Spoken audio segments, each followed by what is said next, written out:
국민의힘과 정부가 전기요금은 8원, 가스요금은 1.04원 올리기로 했습니다. 4인 가구 기준으로 매달 전기요금은 3,000원, 가스요금은 4,400원 정도 늘어날 것으로 예상됩니다. 당정은 또 윤 대통령에게 간호법 제정안의 제2요구권 행사를 건의하기로 했습니다. 여당은 타협과 협의를 이끌어내지 못해 매우 유감스럽다고 밝혔지만 더불어민주당은 반복되는 거부권 행사는 입법부를 무시하고 국민을 모독하는 것이라고 비판했습니다. 국민의힘은 김남국 의원의 코인 투자 논란과 관련해서 의원직 사퇴와 검찰의 엄정한 수사를 촉구하면서 총공세를 펼쳤습니다. 더불어민주당은 국민들의 신뢰를 회복하고 유능하고 깨끗한 정당으로 거듭나도록 모든 노력을 다하겠다고 다짐했습니다. 파워 인터뷰. 오늘은 과거사 문제와 후쿠시마 오염수 방류 등 한일 정상회담이 남긴 과제 해법은 무엇인지, 또 앞으로 어떤 원칙과 대응 자세로 한일 관계를 풀어가야 할 것인지 김한정 더불어민주당 의원에게 들어보겠습니다.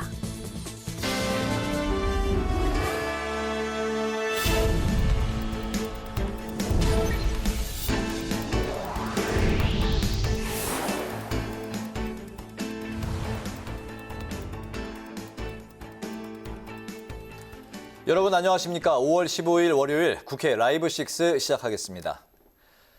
국민의힘과 정부가 오랜 기간 검토 끝에 전기 가스요금 인상폭을 결정했습니다. 당장 내일부터 인상이 적용되는데요. 다만 사회적 취약계층에 대해선 지원책을 마련해 요금 인상 부담을 최소화하기로 했습니다. 보도에 홍예진 기자입니다. 전기 가스요금 인상의 불가피성을 언급해오던 정부가 국민의힘과 당정 협의 후 2분기 전기 가스요금 인상안을 발표했습니다. 당장 내일부터 전기요금은 킬로와트 시당 8원, 도시가스 요금은 메가줄당 1.04원이 오릅니다.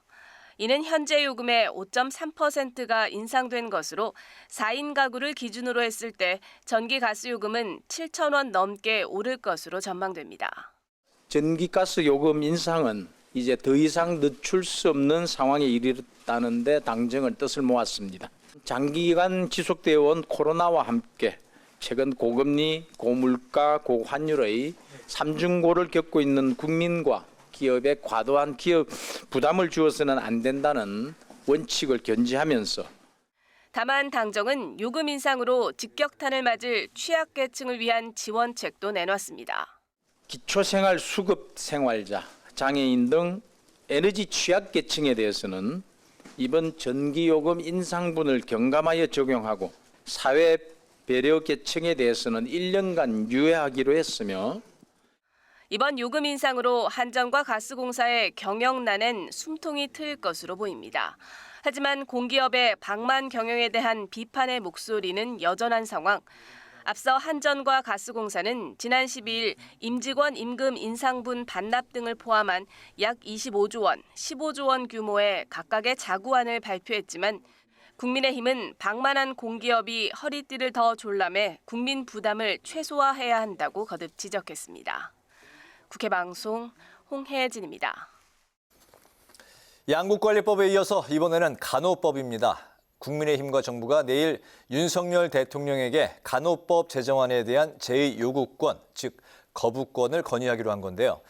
더불어민주당은 입법부에 대한 모독이라며 반발했습니다. 강민지 기자가 보도합니다. 조규영 보건복지부 장관이 브리핑을 열고 내일 윤석열 대통령에게 간호법 제정안에 대한 제2요구를 건의하겠다고 밝혔습니다. 간호법 제정안이 관련 직역 간 갈등을 심화시키고 의료 현장에 혼란을 초래할 것이라는 우려를 거부권 건의의 이유로 꼽았습니다.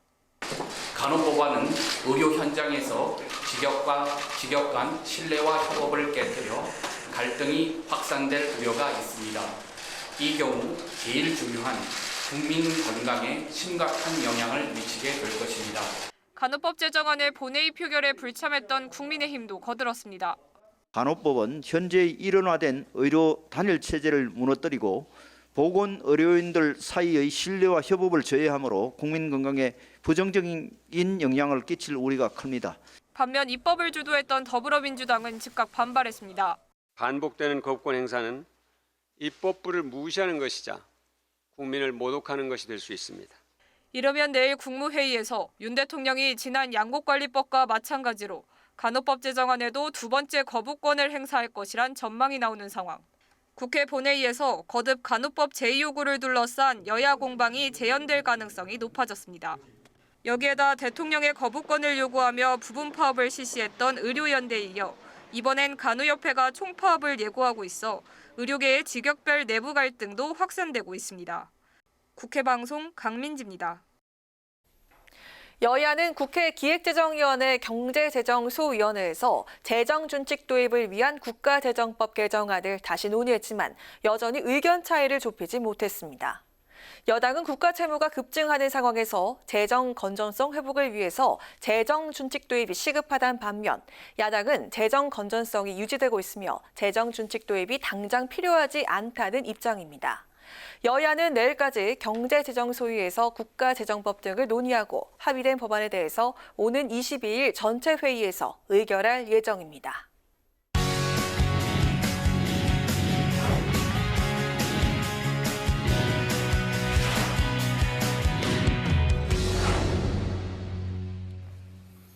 네, 이슈 분석 여야 소식 박지영 기자와 좀 더 자세히 살펴보겠습니다. 박 기자 어서 오십시오. 안녕하세요. 네. 수십억 원대의 코인 투자 의혹을 받고 있는 김남국 의원 어제 민주당을 탈당했죠. 네, 김남국 의원의 탈당 시점이 어제 민주당 쇄신 의총을 2시간 정도 남기고서입니다. 어제 쇄신 의총이 한 오후 4시쯤 진행이 됐는데 네. 이 탈당계를 오후 2시쯤 제출을 했습니다. 김남국 의원은 SNS를 통해서 이 탈당 이유를 설명했는데요. 더 이상 당과 당원에게 부담을 주는 게 옳지 않다고 판단했다. 무소속 의원으로 부당한 정치 공세에 끝까지 맞서 진실을 밝혀내겠다고 했습니다. 그러면서 잠시 민주당을 떠나지만 항상 민주당을 응원하고 함께 하겠다고 했는데요. 김 의원 이 자신의 코인 거래엔 문제가 없다는 입장을 다시 한번 강조한 것으로 보이고요. 또 잠시 민주당을 떠난다라고 표현을 했는데 김 의원이 추후 복당을 염두에 둔 전략적 탈당이라는 해석이 나오고 있습니다. 네, 잠시 민주당을 떠난다. 바로 이 잠시라는 말 때문에 여러 가지 또 해석이 나오고 있는데 전략적 탈당 어떤 의미일까요? 네, 이제 김 의원이 탈당을 하면 이제 민주당 소속 의원이 아니기 때문에 이 당 차원에서 하던 진상조사나 이 윤리감찰단 요구에 응할 의무가 없어집니다. 이제 김 의원이 조사에 협조하지 않으면 이제 강조할 수 없다는 건데요. 네. 물론 어제 쇄신 의총에서 이 민주당은 추가 조사가 필요한 부분에 대한 조사를 진행하겠다고 했지만 앞서 말씀드린 이유로 조사 실효성에 의문이 제기가 되고 있습니다. 네. 그래서 징계 회피용 꼼수 탈당이란 비판도 나오고 있는 건데요. 또 이 시점에 김남국 의원이 이 탈당을 선택한 이유, 추후 복당을 염두에 두고 불이익을 받지 않기 위한 것 아니냐는 분석도 있습니다. 민주당 당교 제18조를 보면 징계 절차가 개시된 이후 탈당할 경우 이 징계를 회피할 목적으로 탈당한 자로 기록하게 되어 있고요. 또 이럴 경우 윤리심판원에서 제명에 해당하는 징계 처분도 결정할 수 있도록 되어 있습니다. 때문에 이 징계 절차가 개시되기 전 김남국 의원이 서둘러 탈당을 선택해 내년 총선 출마 가능성을 열어둔 것 아니냐는 분석이 나옵니다. 네네. 여러 가지 말들이 나오고 있는데 또 이 김남국 의원의 민주당 탈당을 놓고도 당 안팎에서 비판의 목소리가 나오고 있는 상황이죠. 그렇습니다. 이제 박용진 의원 같은 경우는 당을 사랑한다면서 모든 부담을 당에 다 남겨놨다. 매우 무책임한 탈당이라고 비판을 했고요. 박성민 전 최고위원도 당에 대한 최소한의 도리를 저버린 비겁한 처사라고 비판을 했습니다. 네. 김남국 의원뿐 아니라 이 민주당 지도부를 향한 비판도 쏟아지고 있는데요. 김남국 의원의 탈당을 받아줘 당 차원의 진상조사와 징계를 피할 수 있는 명분을 제공해줬다는 겁니다. 당내에선 비명계를 중심으로 당의 진상조사와 징계 절차를 마치기 전까지 이 김 의원의 탈당을 수락해서는 안 된다는 주장이 나왔지만 탈당은 자유의사이기 때문에 막을 방법이 없다는 게 민주당의 입장입니다. 어제 쇄신 의총에선 이재명 대표 등 지도부의 늦장 대응이 상황을 악화시켰다는 성토의 목소리도 쏟아졌다고 하고요. 또 쇄신 의총 결의문에 김남국 의원을 국회 윤리에 즉각 제소하잔 다수의 의견이 빠진 점 등도 비판의 대상이 됐는데 이를 두고 이 대표가 당 쇄신에 소극적인 것 아니냐는 비판도 상당한 것으로 전해졌습니다. 이 전당대회 돈분투 의혹에 이어서 이 김남국 의원의 코인 투자 논란으로 이 당 지도부의 리더십이 또다시 시험대에 오르게 됐는데요. 어떻게 수습할지는 좀 더 지켜봐야 할 것 같습니다. 그렇군요. 국민의힘도 연일 맹공을 퍼붓고 있네요. 네, 국민의힘은 이 김남국 의원의 의원직 사퇴를 요구하고 있습니다. 이 김 의원이 사퇴하지 않을 경우에는 의원직을 박탈을 해야 한다는 입장인데요. 네. 국민의힘 이재명 대표도 겨냥을 했습니다. 김기현 대표는 혹시 이 대표도 김남국 의원 코치에 따라 코인에 투기했던 적이 있어서 이제 김의원의 사퇴 요구에 주저하는 것 아니냐고 따졌고요. 국민의힘은 민주당 당 전체가 이 코인 의혹에 연루되어 있을 가능성이 있다고 의심도 하고 있습니다. 국민의힘은 김남국 의원의 코인 의혹을 밝히기 위한 진상조사 태스크포스도 내일 출범시키고요. 코인 업계 전반에 이 잘못된 관행도 점검하겠다는 방침입니다. 네, 그렇군요. 다른 소식도 좀 살펴보도록 하죠. 당정이 어제 간호법에 대해서 윤석열 대통령에게 거부권, 즉 제2요구권을 이제 건의하기로 했는데, 그러면서 이제 여야 대립이 이제 한층 더 고조되는 분위기예요.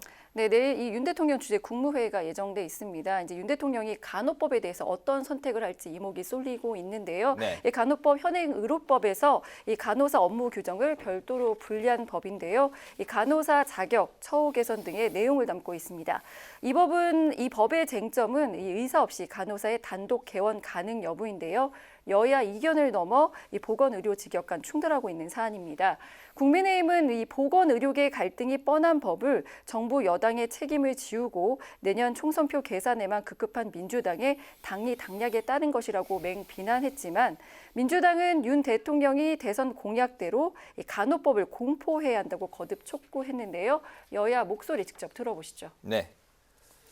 민주당은 의료 직역들 간의 대립과 갈등을 뻔히 예상하면서도 특정 의료 직역을 일방적으로 편들어 대립과 갈등을 더욱 심화시켰습니다. 반복되는 거부권 행사는 입법부를 무시하는 것이자 국민을 모독하는 것이 될 수 있습니다. 내일 국무회의에서 간호법을 정상대로 공포할 것을 강력히 촉구합니다. 네. 내일 윤 대통령이 간호법에 대해서 제2요구권을 이제 또다시 이제 행사하게 되면 향후 이제 절차가 어떻게 되나요? 네, 이제 윤 대통령이 첫 제2요구권을 행사했던 사례가 있죠. 이 양곡관리법 개정안인데요. 이 이제 양곡관리법 개정안과 이 동일한 절차를 밟게 됩니다. 네. 간호법은 다시 국회로 넘어오게 되고요. 국회는 이제 간호법 재표결을 추진하게 됩니다. 이 제적의원 과반수 출석에 출석의원 3분의 2 이상 찬성해야 재의결이 가능한데요. 네. 잘 아시다시피 국민의힘 의석수가 115석으로 3분의 1 이상을 차지하고 있어서 이 간호법 재표결에 붙이더라도 부결돼 법안은 폐기될 가능성이 높습니다. 그렇군요. 네, 오늘 이슈 분석 박재영 기자와 함께했습니다. 박 기자 수고했습니다.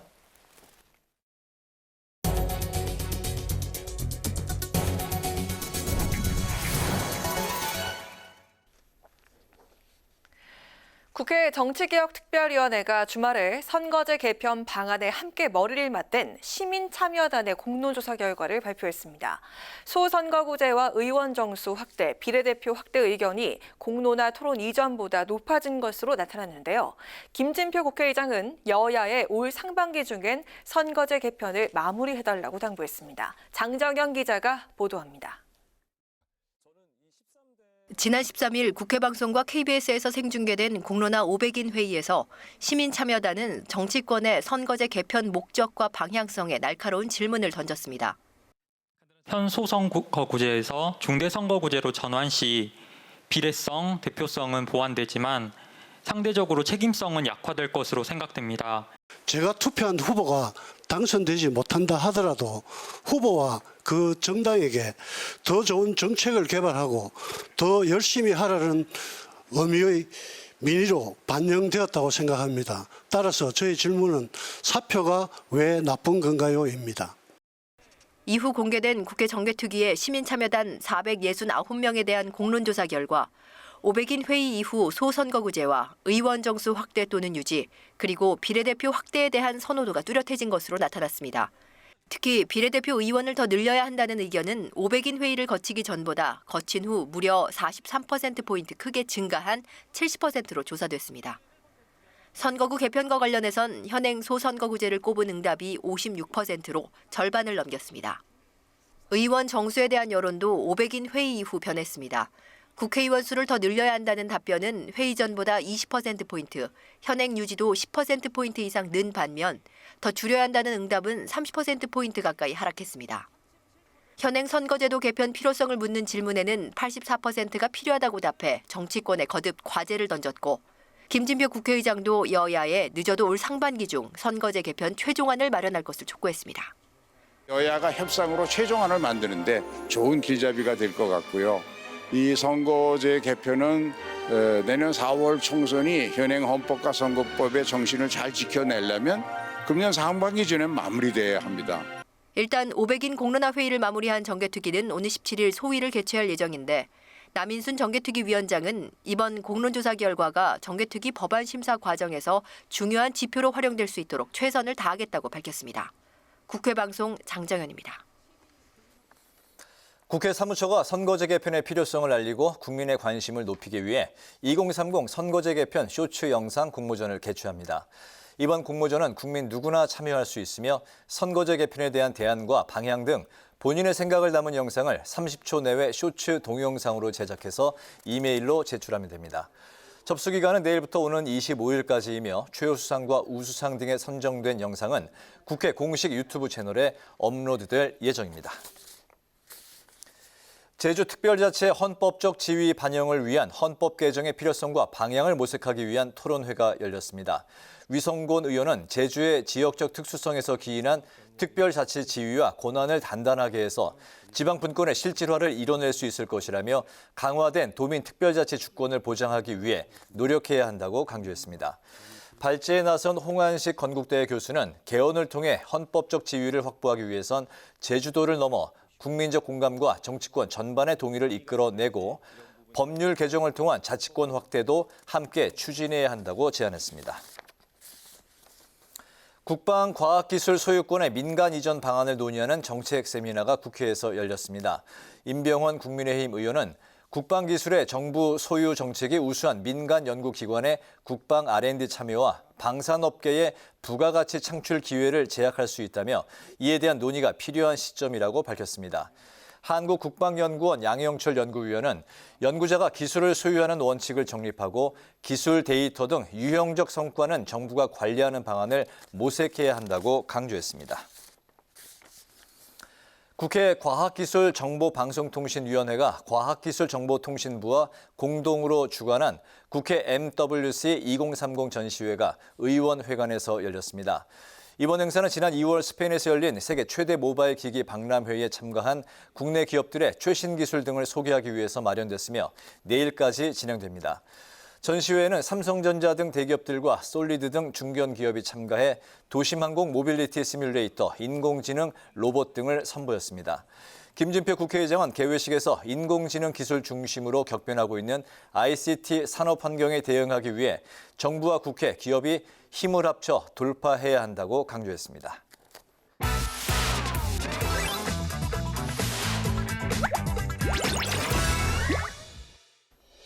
5월 15일 강아랑이 전해주는 정치권의 뜨거운 말말말 강아랑의 정치랑입니다. 오늘 첫 번째 주제는 거짓말 탐지기입니다.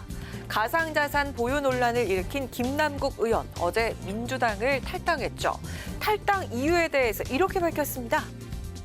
진상조사를 피하기 위한 것은 절대 아니라고 말씀드리고 싶습니다. 거짓말 탐지기를 가져다 놓고 제가 조사를 받겠다라는 그 이야기까지 했었어요. 일체 미공개 정보며 로비며 그런 의혹들이 하나도 없기 때문에 국민 여러분과 동료 의원님들 그리고 당원분들에게도 죄송하다라는 말씀을 드리고, 김 의원은 당에 누를 끼치고 여러 피해를 지켜보는 게 힘들었다면서 탈당해 여러 의혹들을 홀로 해소하겠다고 밝혔습니다. 하지만 김 의원을 향한 민주당 내 시선이 엇갈리고 있습니다. 김남국 의원님 같은 경우는 어찌되면 총선 지금 1년이 남지 않지 않았습니까? 그렇기 때문에 최고 수준의 결단이라고 말씀드릴 수 있겠습니다. 김남국 의원의 코인 논란 가장 큰 문제는 뭐라고 보시는 겁니까? 국회의원 윤리강령을 위반한 문제인데요. 돈 벌려고 하면 국회의원 하지 말아야죠. 매우 무책임한 탈당이라고 생각하고 엄청 화나 있습니다, 저는. 당이 무슨 회전문도 아니고 들어갔다 나갔다 하는 데도 아니니까요. 민주당은 어제 쇄신 이촉을 열고 김남국 의원의 탈당과는 무관하게 진상조사를 계속 이어가겠다는 방침을 밝혔는데요. 지금 김남국 의원은 이제 당원이 아니게 됐으니까 당 차원의 징계가 가능한 것은 아닌데 당 소속이었던 국회의원의 직무수행 과정에서 일어난 의혹이기 때문에 당이 조사를 못할 이유는 없다고 생각을 합니다. 하지만 민주당의 이런 방침에도 실효성 지적이 계속되고 있는데요. 이에 김기현 국민의힘 대표는 탈당이 아닌 의원직을 사퇴해야 한다면서 강하게 주장했습니다. 김 의원이 버틴다면 의원직을 박탈해야 한다고도 목소리를 높였습니다. 자, 이어서 두 번째 주제는 난 하마평 전문입니다. 국민의힘이 오늘 최고위원 보궐선거 준비에 돌입했는데요. 후임 최고위원회 호남권 재선에 이용호 의원이 거론되고 있습니다. 굉장히 벅찬 자리이기도 하고 또 감당할 수 있는지 여러 가지 생각도 들고 하기 때문에 매우 조심스러운 그런 입장에 있습니다. 저는 하마평 전문입니다. 당내에 그 빈자리를 메울 수 있는, 보완할 수 있는 좋은 분들이 많이 있다. 저는 그렇게 봅니다. 제가 적극적으로 손들고 나설 생각은 사실은 없습니다. 보궐선거 투표 방법과 선거운동 방식 그리고 선거일 등 최고위원 선출 절차 전반에 관한 사항을 국민의힘 선관위에서 결정하게 되는데요. 당원에 따르면 선출직 최고위원의 거리 시엔 그 사유가 발생한 날로부터 30일 이내에 새로운 최고위원을 선출해야 한다고 규정하고 있습니다. 때문에 다음 달 9일까지 새로운 최고위원을 선출해야 하는데요. 태영호 전 최고위원이 자진 사퇴하면서 생긴 빈자리에 호남 출신의 이용호 의원, 또 서울을 지역구로 두고 있는 박성중 의원, 그리고 이만희 의원과 김정재 의원까지 거론이 되고 있습니다. 자, 현재 가장 유력한 인물은요, 이용호 의원입니다. 당내 유일한 호남 지역구 의원이면서 민주당과 국민의당을 거쳐 국민의힘 소속이 됐기 때문에 김기현 대표가 전당대회 당시에 주장한 연포탕 실현에 적합한 인물로 꼽히고 있습니다. 당 내에서는 두 최고위원이 설화로 인해서 징계를 받은 만큼 진중한 인물이 와야 한다는 의견이 지배적입니다.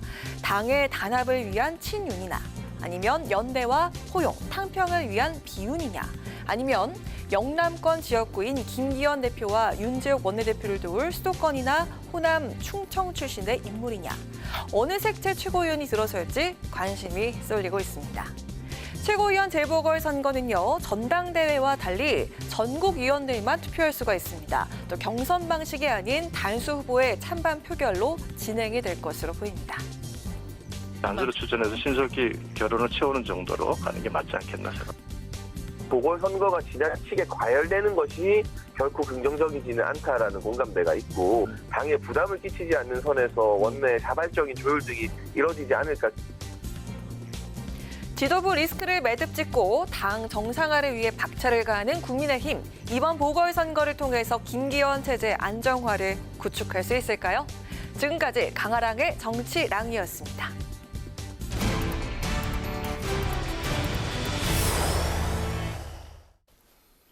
네, 지난 주말 코인 의혹 논란을 일으킨 김남국 의원이 자진 탈당을 했고요. 이재명 대표의 사과도 있었습니다.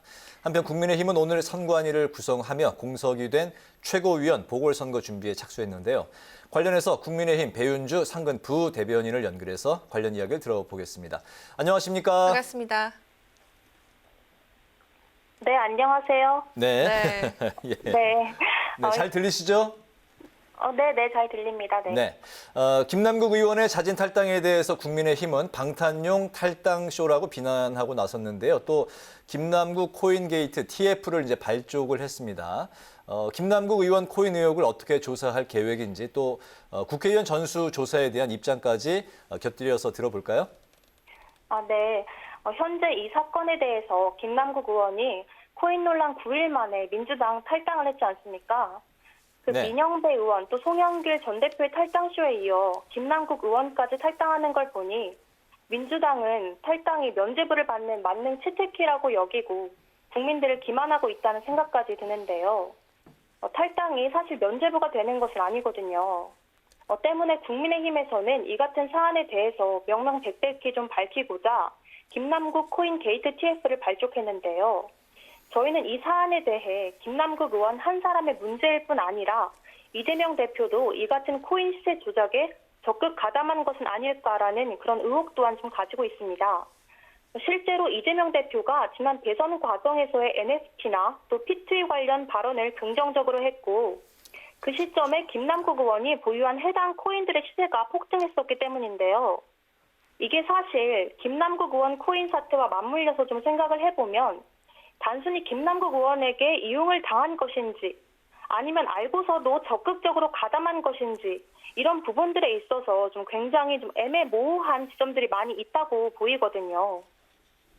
따라서 저희가 이제 코인 TF를 출범해서 당내 의원들뿐만 아니라 외부 전문가 분들도 함께 모셔서 이 가상화폐 업계의 좀 전방위적인 로비가 이재명 대선 캠프나 민주당 중심으로 펼쳐졌던 것은 아닌지에 대해서 검증할 필요가 분명히 좀 있어 보이고요. 그 국회의원 그 전수조사 부분에 있어서는 전수조사가 필요하다면 좀 해야겠으나 그것이 과연 근본적인 해결책인지에 대해서는 현재 그 김남국 코인 게이트 TF에서 여러 전문가분들의 좀 입장도 들어보고 지금 검찰 수사가 이루어지고 있는 부분들에 대해서도 주목을 좀 하면서 이루어져야 된다고 저는 생각을 좀 합니다. 지금 당장 국민들께서 궁금해하시는 의혹들을 하나하나 풀어나가는 게 급선무라고 보기 때문에 현재 수면 위로 떠오른 그 김남국 의원에 관한 의혹들을 하고 또 배후 세력에 관한 그런 의혹들까지 명명백백히 일단 밝히는 것이 저는 좀 먼저라고 생각합니다. 네, 알겠습니다. 태영호 의원 자진 사퇴로 공석이 된 국민의힘 최고위원 자리를 누가 채울 것이냐를 두고 의견이 분분한데요. 현재 호남권 재선 이용구 의원이 유력 거론이 되고 있습니다. 어떤 조건을 갖춘 분이 합류를 해야 김기현 지도부가 안정적으로 운영이 될까요? 오늘 최고위원 회의에서 그 보궐선거 선거관리위원회 구성이 좀 의결이 되었고요. 6월 9일에 보궐선거를 진행하고 또 선거는 저희 국민의힘 유튜브 채널 옳은소리를 통해서 생중계될 예정으로 제가 알고 있습니다. 특히 이번 선거 입후보자들에 대해서는 자격 심사에 코인 등 가상자산 유무 관련 질의를 좀 추가했고요. 당내 선거에 130문항의 입후보자 사전 질문서를 도입한 것은 이번이 처음이기도 합니다. 이러한 기조들을 좀 보면 아시겠지만 김기현 지도부가 안정적으로 운영되기 위해서는 자기 입속을 위한 정치를 하지 않고 국민과 당원의 도덕적 잣대에 어긋나지 않는 분이 합류하셔야 한다고 저는 좀 생각을 하고요. 결국 저희가 가장 현재 중요하게 생각하는 부분이 민생 안정이기 때문에 이 부분을 좀 진정성 있는 마음으로 함께 임하실 수 있는 분이 합류를 하시면 당원분들과 국민들께서도 좀 긍정적으로 바라보실 것이라 생각합니다. 네. 후쿠시마 오염수 시찰단 파견을 앞두고 논란이 계속 이어지고 있는데요. 여당에서는 오염수가 아니고 오염 처리수로 쓰자는 주장이 이제 나온 상황이고 또 시찰단은 오염수 시료 채취는 하지 않고 방류 과정과 현장 확인에만 초점을 맞추겠다고 밝혔습니다. 그렇기 때문에 오염수 방류의 정당성만 더해줄 것이라는 그런 우려가 나오고 있는 상황인데요. 이 부분에 대해서는 어떤 입장이실까요? 윤석열 정부와 또 국민의힘은 일본의 그 오염수 방류 입장과 관련해서 국민의 안전을 최우선으로 생각할 것이고 또 과학적이고 기술적인 검증을 기반으로 국민이 정서적으로 받아들일 수 있는 그 수준에 이르게 해야 한다는 점은 항상 분명히 저희가 밝히고 있습니다. 현재 국제적인 기준에 맞춰서 IAEA가 검증을 지금 진행을 하고 있는 상황이고요. 또 해당 검증에 한국 전문가 분들도 참여를 하고 있습니다. 때문에 그 공식적인 검증과 평가는 IAEA가 하되 그 시찰단을 파견해서 실제로 그 오염수 저장 탱크에서 어떻게 시료들을 채취하는 것인지 또 다액종 제거 설비 알프스를 통과한 후에는 시료를 어떻게 분석하는지에 대해서 면밀히 살펴보는 것은 또 굉장히 중요하다고 저는 생각을 합니다. 또한 오염수를 그 오염 처리수라고 불러야 한다는 그 논란이 좀 있었는데요. 이 논란은 몇몇 의원의 개인적인 생각이라 보이고 정부 또한 일관되게 오염수로 불러왔음을 다시 한번 강조했음을 제가 알려드리고 싶습니다. 그 오염수와 관련해서 시찰을 나가기도 전에 민주당은 계속 오염수 괴담을 좀 유포하면서 국민 불안을 가중시키고 있는데 그런 좀 근거 없는 모략 행위는 중단해야 하지 않나라는 저는 생각을 좀 하고 있고요. 아직 시찰을 하지도 않은 상황이기 때문에 조금 더 상황을 지켜보는 것이 현 시점에서는 맞지 않을까라는 생각을 합니다. 네, 오늘 말씀은 여기까지 듣겠습니다. 고맙습니다. 네, 감사합니다. 네, 고맙습니다. 지금까지 배윤주 국민의힘 상근 부대변인과 이야기 나눠봤습니다.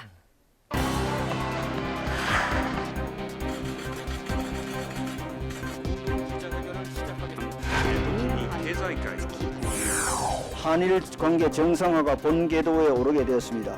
과거사와 발목을 잡혀 우리의 미래를 포기할 수는 없습니다. 한일 양국이 미래를 향해 걸어가면 언젠가 과거도 함께 완전히 공유하는 날이 올 것입니다. 이번 한일 정상회담에서도 빈잔을 채운 건 역시 윤석열 정부였습니다. 한일 관계 정상화는 필요하고 찬성합니다. 그렇다고 해서 우리의 국익과 국격, 역사 정의를 재물 삼아서는 안 됩니다.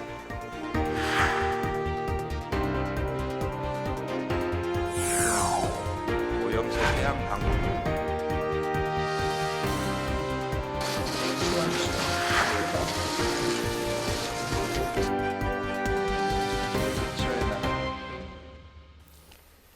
네, 오늘 19일 윤 대통령이 일본에서 열리는 G7 정상회의에 참석할 예정입니다. 하지만 국내 여론은 과거사 문제와 후쿠시마 오염수 등으로 좋지 않은 상황인데요. 한일 정상회담이 남긴 과제 어떻게 풀어야 할지 대일 굴욕 외교 대책위 위원이자 한일의원연맹 간사이신 김한정 더불어민주당 의원을 모시고 자세한 말씀을 들어보도록 하겠습니다. 의원님 어서 오십시오. 반갑습니다. 네, 반갑습니다. 네, 요즘 그 민주당 안이 상당히 좀 이제 어수선하고 여러 가지 이제 그 고민들이 깊으실 텐데 이런 상황에서도 또 방송에 출연해 주셔서 뭐 감사의 말씀드리고요. 이 관련해서 또 질문을 또 안 드릴 수가 없네요. 예, 그 김남국 의원의 코인 투자 의혹, 의원님 개인적으로는 좀 어떻게 생각하시는지 좀 먼저 간단히 들어볼까요? 간단한 질문은 아닙니다. 예, 부끄러운 일입니다. 그리고 국민들께 송구스럽습니다. 민주당이 좀 더 도덕적이어야 한다는 요구가 있는데 정면으로 배치되는 일들이 생겨서요. 국민들한테 정말 얼굴을 못 들 심정입니다. 어제 의총을 장시간 했습니다. 진상규명해야 된다. 국민께 사죄해야 된다. 앞으로 이런 일 재발되지 않도록 해야 된다. 네. 여러 가지 이유가 있는데요. 그중에 한 가지는 상임위 도중에 뭘 했다는 거 아닙니까? 네. 국회의원은 책무를 버린 일이고 또 여러 가지 뭐 합법적이었다 안 했다는 나중에 또 드러날 문제겠지만 네. 지금 이 법이 있었다 없었다 따질 문제가 아닌 것 같습니다. 얼마나 국민들이 실망했겠습니까? 앞으로 이 문제들을 저희들도 탈당은 했지만 네. 계속 조사해서 앞으로 이런 일이 재발하지 않도록 그리고 정말 우리 민주당 자체가 각성하고 쇄신하는 계기로 삼겠다 이런 어제 결의를 했습니다. 알겠습니다. 네. 여기까지 듣고 오늘 저희가 그 준비한 그 주제로 바로 넘어가도록 하겠습니다. 그 지난 3월 윤 대통령이 이른바 그 통큰 결단으로 불리는 강제동원 해법이 나왔고요. 또 곧바로 일본에서 한일 정상회담 또 국빈 방미가 이어졌는데 이에 대해서 이제 기시다 총리가 이제 뭐 가슴 아프게 생각한다 이런 개인적인 유감 표명에 그쳤기 때문에 좀 이렇게 사과가 미흡하지 않았냐 이런 이제 이야기들이 나오고 있습니다. 이런 상태에서 이제 한미일 관계는 급물살을 타고 있고 이런 좀 일련의 상황들을 의원님은 좀 어떻게 지켜보고 계실까요? 한일 관계 개선은 바람직합니다. 근데 이제 방향과 속도 또 균형의 문제인데요. 지금 우리 국민들은 영문을 잘 모르는 상황도 있습니다. 네. 막 나가는데 성과가 뭐지? 이런 좀 걱정이 있습니다. 네. 이번 셔틀 외교 복원 다행한 일이고요. 좋은 일입니다. 그렇지만 빈잔을 외교다. 잔 반을 먼저 채웠으니까 일본이 이제 나머지 반을 채워달라 했지 않습니까? 근데 별로 안 채워진 것 같아요. 특히 과거사 문제에 대해서는 두리뭉실하게 넘어갔고, 그다음에 안보 협력을 하자면서 독도가 일본 땅이라고 주장하는 걸 일본 정부가 공식적으로 하고 있고 교과서에 담고 있고 아이들한테 가르치고 있습니다. 네. 그리고 후쿠시마 오염수 문제도 지금 조금의 진전은 있지만 시찰다 파견 여전히 검증 그리고 불안 제거를 위한 충분한 조치가 아직 진행되고 있지 않은 속에서 방류 계획이 지금 진행되고 있습니다. 네. 그리고 강제징용 문제 계속 아직 일본적 호응이 없지 않습니까? 네. 그런 면에서 이번에 한일 2차 정상회담하고 난 뒤에 갤럽조사 보니까요. 국민들이 역시 현명하다. 성과가 있었다는 분들이 33%. 네. 성과가 없었다. 실망이다. 50%입니다. 잘 모르겠다 18%. 이 질문에서 잘 모르겠다는 선뜻 성과가 있었다고 이야기할 수 없는 분들이 그렇게 대답했을 거 아닙니까? 네. 바로 이런 부분에서 성과가 미흡한 부분은 앞으로 정부가 또 대통령께서 굉장히 노력해야 됩니다. 외교는 밀당입니다. 물론 상대가 있기 때문에 우리 뜻대로만 다 안 됩니다. 그런데 밀당 해보기도 전에 항복하는 대일 외교가 돼서는 안 될 거 아닙니까? 호응 조치 그리고 당당한 외교, 우리 국가적 자존심과 국가적 이익을 해치지 않는 그런 한일 관계, 이게 바로 올바른 방향이라고 저는 생각합니다. 의원님이 이제 대일 구력 외교 대책위 위원이시고 더불어서 이제 한일 의원 연맹 이제 간사이신데 윤 대통령이 이제 그 하버드 강연 그리고 한일 정상회담 때 이제 이런 말씀을 하지 않았습니까? 과거사가 완전히 정리되지 않으면 미래 협력을 위해 한 발자국도 내디딜 수 없다는 인식에서 벗어나야 한다. 결국에 이제 뭐 이 과거사의 문제를 먼저 좀 언급하고 그 다음에 미래로 가야 되는 것인지 아니면 과거사 문제에 꼭 그 얽매이기보다는 좀 현안으로 이제 긴급하게 있는 한일 미래의 어떤 그 동반자적인 관계로 진전된 입장을 보여야 되는지 의원님은 어떻게 생각하세요? 언제까지 과거 문제 가지고 이렇게 앞으로 못 나가고 질질 이렇게 가로막혀 있을 거냐. 네. 그 말을 일본 총리가 우리 국민들한테 했다고 생각 한번 해보십시오. 우리 국민들 글쎄 맞는 말이다 알겠습니까? 근데 우리 대통령이 그런 이야기를 하시는데 반은 맞고 반은 틀렸습니다. 왜 그러냐면요. 과거 문제는 과거 일이 아니거든요. 과거사에 대한 일본의 태도가 바뀌고 있고 퇴보가 있고 잘못되고 있기 때문에 오늘의 문제인 현재의 정책에 우리한테 불리하고 일본이 과도한 요구를 하는 겁니다. 강제징용 문제 한번 생각해 보십시오. 일본은 과거에 반성하고 사죄한다고 했던 정신에서 벗어나서 강제징용은 없었다고 그럽니다. 그리고 돈 때문에 저런다고 그럽니다. 우리 양금덕 할머니 나는 그런 돈 줘도 안 받는다고 사죄하라고 그러지 않습니까? 그래서 사죄와 반성이 중요한데 이런 문제에 대해서 대통령께서 좀 뭐라고 그럴까 앞으로 나가겠다 하는데 너무 집착한 나머지 중요한 부분을 놓치고 있지 않나 좀 걱정됩니다. 네. 그리고 또 그 히로시마 평화공원에 한국인 원폭 희생자 위령비가 있는데 한일 정상이 공동 참배를 하자 이렇게 기시다 총리가 먼저 제안을 했다고 하는데요. 이게 사실상 그 사죄의 뜻이다 이렇게 해석을 하는 곳이 있는 반면에 일본이 2차 대전의 가해자가 아니라 나도 피해자다 이렇게 이른바 그 물타기를 하고 있다 이런 주장도 있는데요. 자, 이게 어떻게 해석을 할 수 있을지 이야기를 좀 들어볼까요? 굉장히 앵커님이 중요한 지적을 하셨는데요. 원폭 피해 문제, 특히 그게 한인 위령탑을 일본 총리가 같이 간다는 것은 의미가 있습니다. 그래서 그런 부분에서 기시다 총리는 또 히로시마가 자기 정치적 본거지 아닙니까? 지역구단 말이에요. 그런 면에서는 의미가 있다고 보지만 일본은요 아직도 원폭을 문제에서 전쟁 범죄의 결과가 아니라 일본이 피해자라는 것들로 생각하는 부분이 더 강해요. 그래서 그런 부분에서 하나의 좀 걱정이 되는 부분이 있고 두 번째는 한국의 피해는 일본은 일본 사람과 한국 사람들이 같이 피해를 입었기 때문에 공동 위령하자고 이야기하겠지만 거기에 10만 명이 피폭되고 절반 이상의 한국 분들이 억울하게 세상을 떠났습니다. 그분들이 왜 글로 갔습니까? 다 원해서 갔습니까? 따라서 강제징용의 문제는 또 강제동원의 문제는 과거 일이 아닌 거죠. 진짜 그 위령탑에 가서 기시다 총리는 바로 이런 전쟁 범죄에 대해서 다시 한번 사죄하고 거기에서 억울하게 끌려와서 희생된 부분에 대해서 위령을 해야 된다고 생각을 합니다. 그런데 가슴 아프다. 그건 유엔과 가서지 일본 총리가 대한민국 국민들한테 할 이야기는 적절한 건 아닌 것 같아요. 그런데 일본 의원을 제가 접촉을 하지 않습니까? 그런데 그분들은 그런 이야기를 실토를 해요.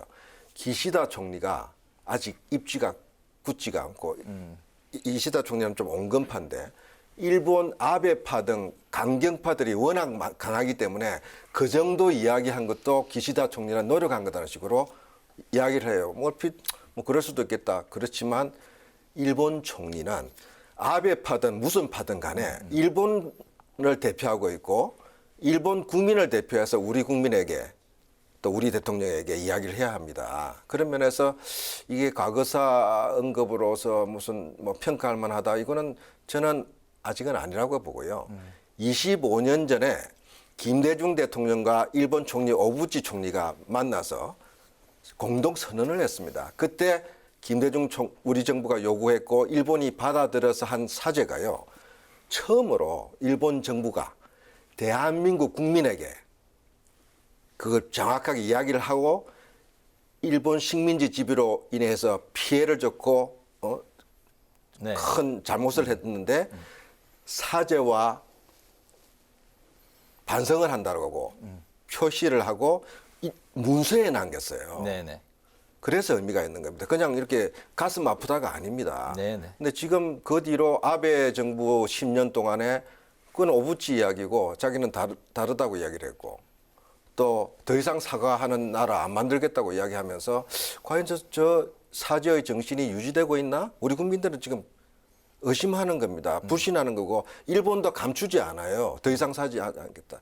근데 기시다 총리의 그래서 과거사 반성의 그 표현 그 자체는 단순한 외교적 표현의 문제가 아니라 한일 관계를 복원하는데 가장 중요한 나머지 반잔 중에 하나인데 그걸 좀 자꾸 피해 나가는 거 아닌가 그렇습니다. 이 문제는 앞으로도 우리가 요구만 할 것이 아니라 정말 일본이 생각을 바꾸도록 자세를 전환하도록 하는 노력을 해야 합니다. 일본 총리의 정치적 성향이나 일본 내의 정치적 환경과는 상관없이 일본 총리는 반드시 그렇죠. 과거사에 대해서 철저하게 이제 반성을 표명하고 해야 한일 간의 관계 복원에 그게 바로 전제 조건이다 이런 말씀으로 이해를 하겠습니다.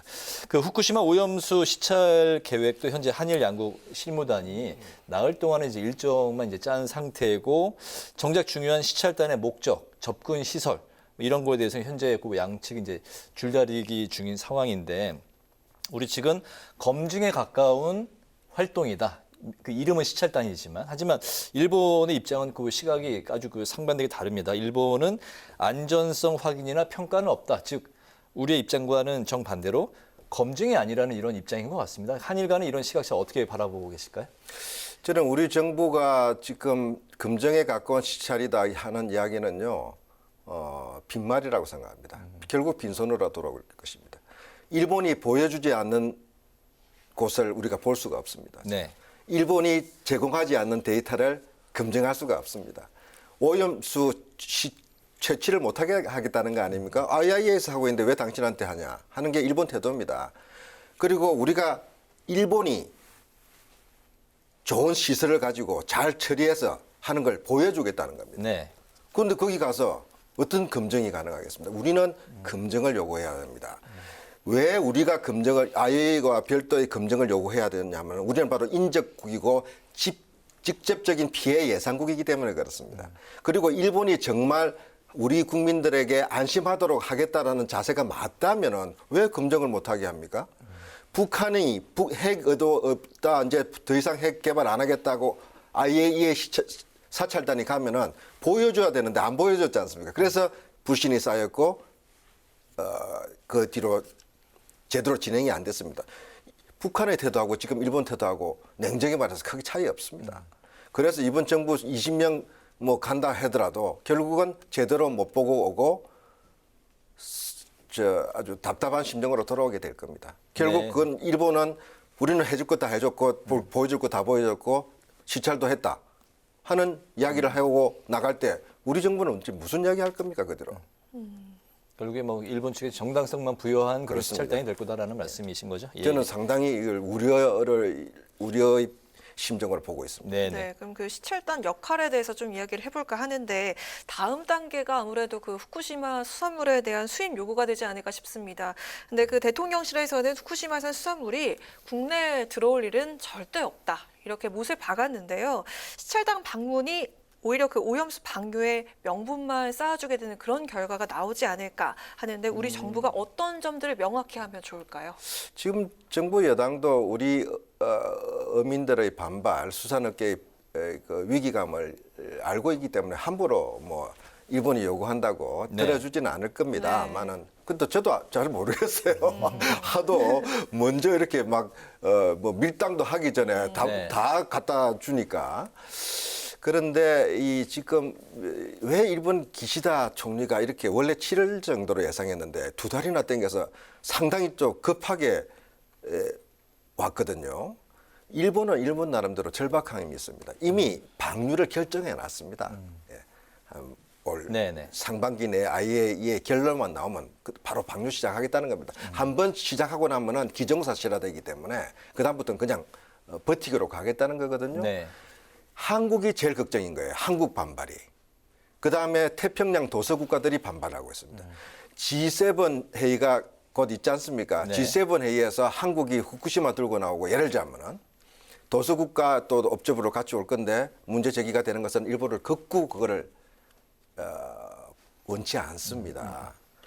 그래서 그런 부분에서 일본의 정교한 외교 전략에 좀 말린 것이 아닌가 하는 그런 걱정이 있습니다. 알겠습니다. 한일 정상회담 이후에 이제 화이트리스트가 이제 복원이 됐고 반도체, AI, 미래 산업 분야 협력을 이제 그 약속을 했습니다. 그렇기 때문에 이제 경제 협력에 물꼬가 튀인 거 아니냐 뭐 이런 이야기도 이제 나오고 있습니다. 그렇다면은 서로 그 윈윈하는 그 선택을 한 것인지 앞으로 이제 한일 경제 협력은 또 어떤 방향으로 나아가는 게 바람직한 것인지 들어볼까요? 경제 협력은 하면 할수록 좋습니다. 해야 됩니다. 우리는 한미 간에 경제 협력하고 있고 한중 간에도 협력해야 되지 않습니까? 하면 왜 일본하고 안 합니까? 문제는 불균형입니다. 지금 지난 2000년 이래로 한 20년 동안요. 무역 적자가 우리 돈으로 한 700조 원 이상 적자입니다. 그중에는 우리가 필요해서 수입하는 것들이 많이 있습니다. 소재, 부품, 장비, 그리고 일본의 재료들, 기술들. 그런데 이런 무역 역조가 지금 시정되고 있지 않습니다. 두 번째로는요. 반도체 협력은 한편으로 지금은 서로 윈윈할지 모르겠지만 중장기적으로 일본의 전략은 빼앗긴 반도체 산업의 일본의 위상을 회복하겠다는 겁니다. 결국 한국과 경쟁하게 될 것입니다. 한국을 견제하게 될 것입니다. 우리가 없는 부분 자기들이 하고 한국하고 반도체 산업 공존하겠다. 그거는 지금 아무도 짐작할 수가 없습니다. 세 번째로 일본의 이 지난번에 강제징용 대법원 판결이 나오자 취한 조치가 뭡니까? 한국의 반도체 생산에 꼭 필요한 거 딱 찍어가지고 불화수소 등 필수 소재, 그다음에 재료들을 수출 금지시켰습니까? 아니 무역 협력하고 서로 잘 윈윈하자면서 일방적으로 경제 보복 조치를 했단 말입니다. 그런데 이것을 아직 우리 사과를 못 받았어요. 아직도 왜 그때 수출 규제를 하면서 대한 수출 규제를 하면서 경제 보복을 했는가에 대해서 설명하지 않습니다. 앞으로 그거 재발 안 된다는 보장이 있습니까?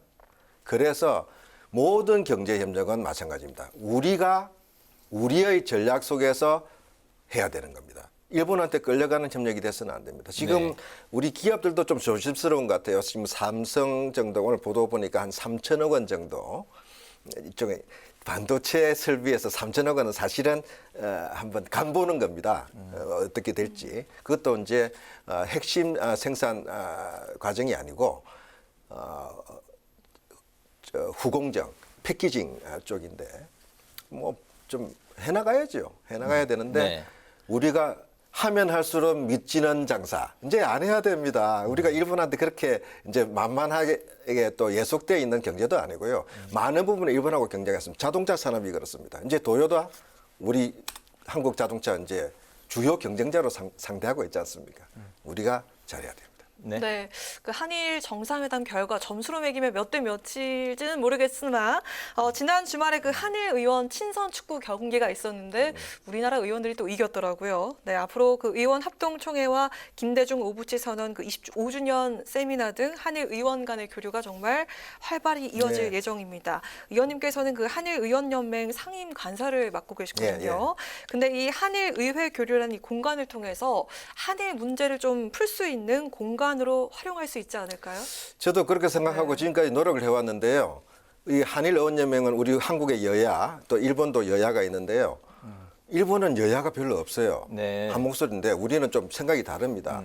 그러다 보니까 일본 의원하고 협의할 때요 1대2로 설득을 해야 되는 좀 갑갑합니다.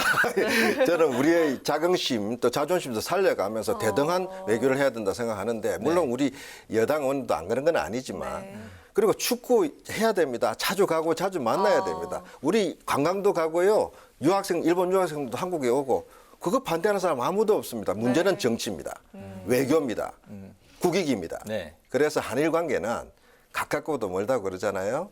가까운 거는 가까이 해야 돼. 멀리 해야 되는 건 정말 멀리 해야 됩니다. 일본이 적어도 독도 영유권 주장을 이제 교과서에 담고 아이들한테 가르칩니다. 일본 학생들은 100%가 독도, 다케시마, 일본 땅을 한국이 불법 점령하고 있다고 생각하고 있습니다. 이 어린 아이들이 앞으로 10년, 20년 어른이 되면 어떻게 되겠습니까?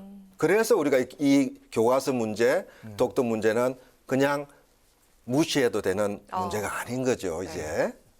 그리고 일본의 자위대는 일본의 방어를 위해서 필요한 거고 안전을 위해서 필요한 겁니다. 그런데 적기지 반격 능력이라면서 아주 고성능 타격 미사일을 탑재한 일본의 자위대 함대가 독도 동해안을 휘젓고 당기는 것이 우리는 그렇게 선뜻 아직 과연 우리 국방에 도움 될까 하는 면이 있지 않습니까? 그래서 그런 부분에서 조절해 나가야 됩니다. 속도 조절해야 됩니다. 네, 알겠습니다. 마지막 질문 강행코가 여쭤보실까요? 이렇게 현안이 그대로 남아있긴 한데요. 이렇게 윤 대통령의 통 큰 결단으로 한일 관계판이 바뀐 거는 뭐 부인할 수 없는 현실이 됐고 앞으로도 그 험난한 여정이 될 한일 관계 민주당 어떤 기조로 해법을 모색해 나갈지 궁금하고요. 또 더불어서 뭐 지역구 관련해가지고 의원님께서 하시고 싶으신 말씀 마무리해 주시면 되겠습니다. 예, 우리 이 한일 관계는 참 쉬운 관계는 아니죠. 그렇지만 잘 풀어나가야 된다는 데 대해서는 우리 국민들이 반대하는 사람들이 없을 겁니다. 다만 우리 국익, 우리 실익이라고 이야기하는 부분에서 지금 좀 국민들이 납득을 잘 못하고 또 이해를 잘 못하는 부분들이 계속 벌어지고 있어요. 대통령께서는 통 큰 애교, 우리가 먼저 양보해서 일본의 양보를 끌어내서 협력 관계로 가자. 뭐 좋은 이야기인데 지금 1차 정상회담, 2차 정상회담이 거의 같은 패턴이거든요. 그리고 일본은 사실상 과거사 문제에 대해서도 큰 전환이 아직 없습니다. 그리고 징용 문제도 일본 전범 기업, 그 사람들이 강제로 끌고 가서 월급도 안 주고 했잖아요. 그럼 그분들도 미안하다, 죄송하다, 한국에 대해 뭔가 호응이 있어야 되는데 침묵하고 있습니다. 네네. 그리고 일본 정치도 정말 한국 역사에 대해서 일본의 젊은 정치인들을 만나면 한 번씩 절망할 때가 있습니다. 한일 합병 강압 없었다고 이야기하는 사람들도 있고요. 그러면 일본은 전쟁을 일으킨 나라인데 원자 폭탄 피해자라고 생각하고 있고요. 그 다음에 한국 때문에 일본이 경제적 지원해서 한국이 잘 살게 돼 있는데 고마울 줄 모른다 생각하고 있고요. 독도는 한국이 정말 일본 땅을 저렇게 점령하고 있는데 이대로 둬도 되냐고 이야기하는 그런 시각들이 점점 더 굳어져 갈 때 그분들이 일본의 정치적 지도자로서 성장해서 일본의 정책을 결정하게 될 때 과연 그것이 우리한테 바람직한 한일 관계의 방향으로 가게 될 것인가 저는 좀 두렵습니다. 일본 야스쿠니 신사가 A급 전범들을 위패를 모셔놨잖아요. 그래서 일본 정치인이 가는 거에 대해서 우리 정부가 항의합니다. 그 야스쿠니 신사 안에 가면은요, 류슈관이라고 일본의 전쟁 기념관이 있습니다. 네네. 그 기념관에 제일 입구에 전시되어 있는 것이 일본이 태평양 전쟁 1930년대 말에 전쟁을 일으킬 때 일본이 만든 제로센 전투기가 있어요. 그걸 자랑스럽게 전시해놨습니다. 일본은 제가 그걸 딱 보면서 공포감을 느꼈습니다. 일본은 전쟁을 반성하지도 후회하고 있지도 않다. 패전에 대해서 절치부심하고 있는 나라다 하는 생각을 하게 됩니다.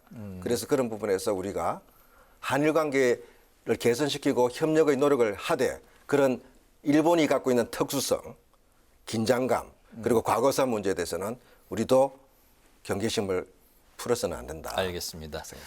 예, 오늘 그 관련한 그 의원님의 지역구 남양주 그 지역구와 또 앞으로 의원님의 의정 활동은 다음에 두 번째 모실 때 듣도록 하겠습니다. 하나 말씀을 드려야죠. 그 말씀하셨으니까 제 남양주는 지하철 4호선이 이번에 개통이 됐어요. 지하철 작년에. 4호선. 그래서 축하드립니다. 서울 지하철 다음 역이 별내, 그다음 오남, 진접입니다. 그게 다 제 지역구 남양주 얼군데요. 왕숙 신도시가 또 앞으로 수도권 최대 신도시가 이번에 확정이 돼서 건설 중이고요. 거기에 판교 2배 규모의 첨단 산업 단지가 들었습니다. 그래서 앞으로 남양주의 교통혁명, 일자리 혁명, 비즈니스 혁명 기대도 좋습니다. 말씀 안 들었으면 큰일 날 뻔했습니다. 정말 왕성하게 의정 활동을 하고 계시고 저희가 평소에도 방송에서 많이 또 어떤 일을 하고 계신지 잘 지켜보고 있습니다. 오늘 그 파워 인터뷰 이제 마칠 시간이 됐는데 오늘은 한일 정상회담이 남긴 과제 해법을 중심으로 김한정 더불어민주당 의원의 말씀을 들어봤습니다. 오늘 말씀 잘 들었습니다. 고맙습니다. 감사합니다. 오늘 국회 라이브 6 여기까지입니다. 시청해 주셔서 고맙습니다.